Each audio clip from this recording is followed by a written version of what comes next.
Hey, what's up guys? So we are going to be casting this game between Cruz Faith here in the blue at 1162 versus Yu-Gi-Oh! FTK here in the red at 1246. So I've been seeing a lot of play of One Day at Peace and One Day of Peace, and that is because Durrell did make the qualifiers for Worlds, and he played Exodia, and it is an interesting deck, and it's not too interesting to play against. I mean, generally what happens is if the player is playing something that can OTK early on, it usually will beat Exodia. The thing when they set a lot is it reveals that they don't have Exodia in their hand. So our player in the red is going to be playing that deck where you want to use, what's that card called?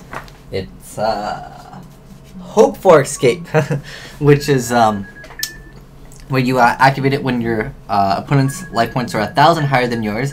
And then you pay 1,000 life points, and you draw one card for each 2,000 points difference between your life points and your opponent's.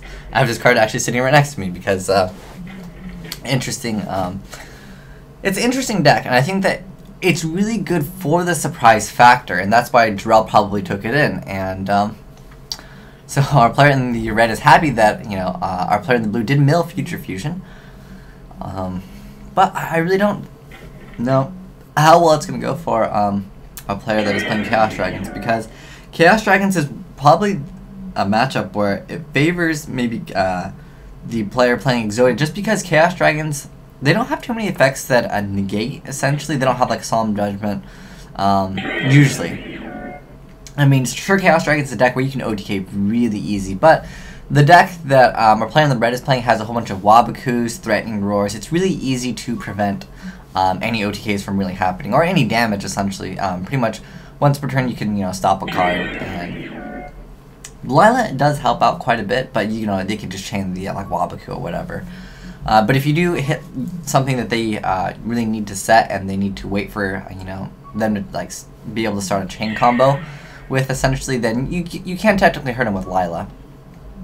So let's see if our player in the red takes all this. Oh. Never mind. There's no point of attacking because One Day of Peace. He could still actually technically attack, although no damages, no. Because as you can see on the screen, One Day of Peace's effect is pretty good. And it allows you to basically have an effect of where no one can deal damage, and you don't really go minus at all. It does, however, make your opponent go plus, technically. So there's that Lila that I was talking about. If you can hit a key card that our player in the red does not want to chain at the moment, that will kind of hurt just a little bit, but we'll see what he hits. And we see a Hope for Escape activated. So he's going to activate that first, and he does have to pay the cost of this, and maybe he's going to chain some more cards to it. Our player in the red is thinking, just like I said, then there's that card. We'll mouse over it so you guys can check it out. And it's a very popular deck. I've been seeing so much of it this week on Dueling Network. It is pretty crazy. And the thing against this deck, though, if you can side deck Royal Decree and they don't have an MST, you basically win. And I honestly do not think Royal Decree is the correct answer for this deck. The correct answer to battle this deck is going to be Jinzo. If you summon Jinzo, they won't side Dark Hole, and they don't main Dark Hole, so you basically win because it shuts down everything, and they can't chain anything to Jinzo, essentially, because Jinzo makes it so they can't activate anything. So we see a Wabaku activated, and that's going to prevent any damage. Our player in the blue now is supposed to mill 3 cards. Yeah, there he goes. And that is another factor of why I think Chaos Dragons has a bad matchup, just because they can technically deck out really fast, because, if one Light Sworn on the field, or even if they get like 2 out, once there's 2 Light Sworns out that are able to mill, it becomes a problem really fast, because not only does the Exodia deck, have a really good stalling ability, but it also has the ability to just, stall, essentially, and just deck you out because, you mill. And interesting to see a monster from our player in the red. I don't know if he's setting Battle Fader for some reason, or like Swift Scarecrow. I know generally people don't play the Battle Fader because you can get, Solemn Warning. But a card like Swift Scarecrow would not be a card you generally want to set, so maybe he's thinking of what he wants to do. Maybe he's playing a different version, because I know from Durrell, he did not play any monsters that he could just set. Maybe we're seeing a different variant with like Marshmallow or Spirit Reaper, because I know that those cards are pretty decent against Chaos Dragons already. Just because Chaos Dragons aren't really good over Reaper unless they drop like Black Luster Soldier or any of the Chaos monsters. Well, like Chaos Sorcerer to remove it. So we see an attack, and let's see what it is. I don't think it would be Marshmallow, because you want your opponent to have technically the lowest. You want to have lower life than your opponent, and Marshmallow would not be an answer.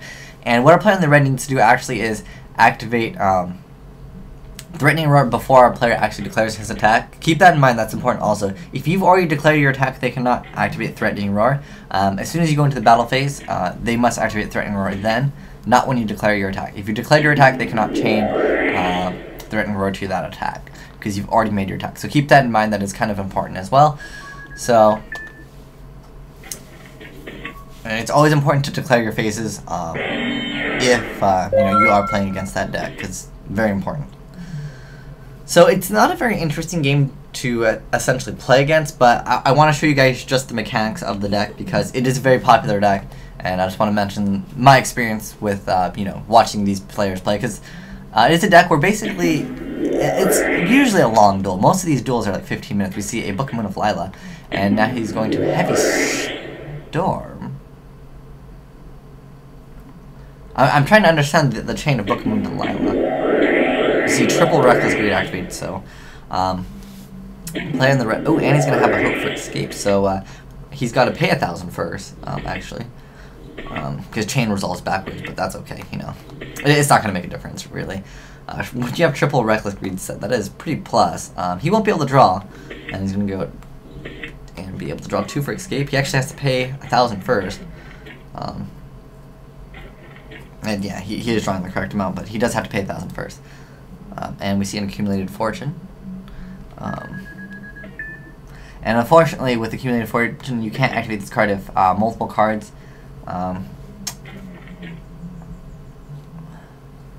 or effects with the same name are in that chain. So Reckless Greed, he linked wrong. 2,000 difference. And oh, I guess he's just saying that he linked wrong. Should have escaped. Okay, so he's explaining his misplay there, because it is a deck where it's important to know when you want to chain the cards, because that does matter. So he's saying he should have gone for Escape, Reckless Fortune, then I would have drawn 2 more. I was thinking since the pay was cost, it would automatically happen, but yeah. So let's see what, because it does still all player in the blue's turn, and there was no Wabuku activated, and there's probably a Swift Scarecrow, to be honest. I'm almost guaranteeing her player in the blue is going to try to push for as much as he can, and then just end up running into a Swift Scarecrow. It just happens. I want to know what that face down card is from our player in the red. He's going to remove a Dark and Light, maybe go for a Black Luster Soldier. Okay, because the Black Luster Soldier, well, technically would be game if you can successfully go through with all of this. If you can summon another monster, I would recommend removing it, because it could be a Spirit Reaper. I have no idea what other monster you would set in this deck other than Spirit Reaper, to my knowledge. Maybe Morphine Jar? I don't think I mean, Jar is a pretty good card actually, though. Just let you cycle cards, but oh, okay, so this is Emissary of the Afterlife. So this card's pretty interesting. So when this card is sent from the field to the graveyard, each player selects 1 level 3 or lower normal monster. So he does not get his Exodia piece. So basically it just searches out an Exodia piece. So he is thinking right now, he's probably calculating it out in his head. He doesn't, let's see, he does need to essentially drop this Swift Scarecrow. I think he's just calculating it out. Because it will be game if he does not have anything to stop this, essentially. So he's saying 1 second. I mean, if he's got Swift Scarecrow or Battle Fader, he's got to drop it. I mean, unless he wants to take some damage. Because it is a good idea sometimes to take some damage when you're playing this deck, because of a hope for escape. You want to have as little life points as possible. So I think he's doing some calculations right now. So he will take that.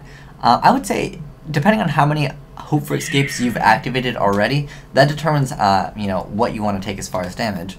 Because if he takes the 25 here, he will, because he wants to be able to at least activate it 2 more times. Otherwise, yeah, that would be kind of minus for him. Let's do that on the calculator. So he's going to take that. I don't know if... I think he's already used 2 of them. So at this point, now he wants to drop the Battle Fader, Swift Scarecrow, or whatever he has. Most likely Swift Scarecrow, because Battle Fader can be negated like I mentioned earlier. And he's going to attack, and then we will see the Swift Scarecrow because it has to be activated, otherwise he would lose. And he's got, how many cards does he have in his hand? 1, 2, 3, 4, 5, 6, 7, 8, 9. Now he has 10 cards because he just drew. So we see a Epsilon. I'm sure at this point he's got like another 1 day apiece. He will probably secure victory here. I don't really think there's anything that can essentially stop him from going off here. I'm trying to think of what cards would be good to side deck against this. I honestly feel Jinzo is probably the best. Jinzo is really good. What else would be good? Maybe... Yeah, I think Jinzo honestly is the best card to use against that deck. So he's going to add a Threatening Roar, which will probably end up setting. And Cruz will probably destroy. Not that it really matters. I wonder what he set. And he's got lots of back row. Wow, that's a lot of cards. Pretty much at this point, I really feel like it's going to be near impossible for a player in the blue to really do much. The thing is, also what's good to side against that deck, it's the same thing against Final Countdown. You could side Catapult Turtle. I know Catapult Turtle, like, what is that card? I will get into that later, as well as explain how to beat this deck, because this is a really, really popular deck. So we see a removal of Light Pulsar Dragon, and maybe we'll see Gustav Max from our player in the blue, and that would be awesome, and I'll give our player so much props. Yes, he's going to make it, and that will be effect damage, and that will actually get him game. Yes! We see Gustav Max, the Rail... Oh, no, it's Super Dreadnought Rail Cannon Gustav Max. He says, okay, he's going to activate something to his summon. He's going to activate Legacy of Yagaratsu. Perhaps our player in the red is going to try to draw out as many cards as he possibly can, and then he might be able to Exodia him before Gustav Max successfully goes off. And burning that deck is probably a really good option to do. So let's see. And he's doing some math right now, because our opponent in the blue is at 16,000 lives, so he will be able to draw quite a bit. The difference between 16 and 18, I'll get out my calculator. Let's see, 1,500. And he will be able to draw 7 cards if this successfully, if we see another Hope for Escape. Is it?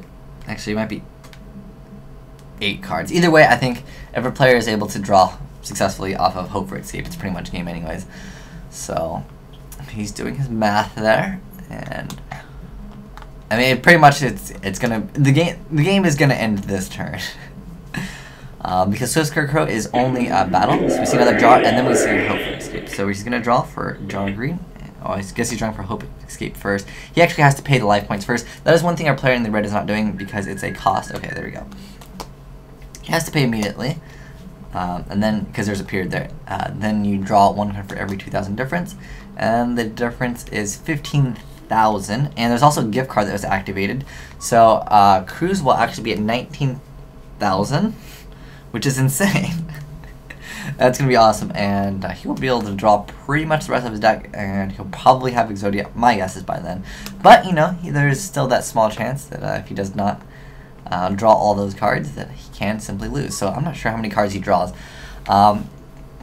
It's like, let's see, so he had, like I said, I think it was maybe 8, 9, maybe 9 cards, 9 from the Hope, 9, 10, 11, so maybe 11 cards, so it might be just, if he still has that one Exodia, so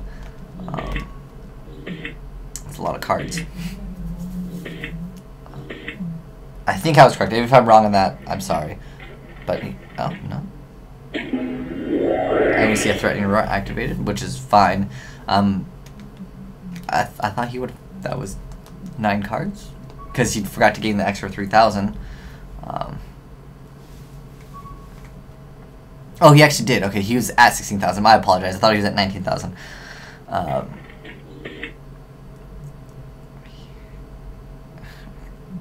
Oh, OCG covered. I guess he was so close. He needed one more turn?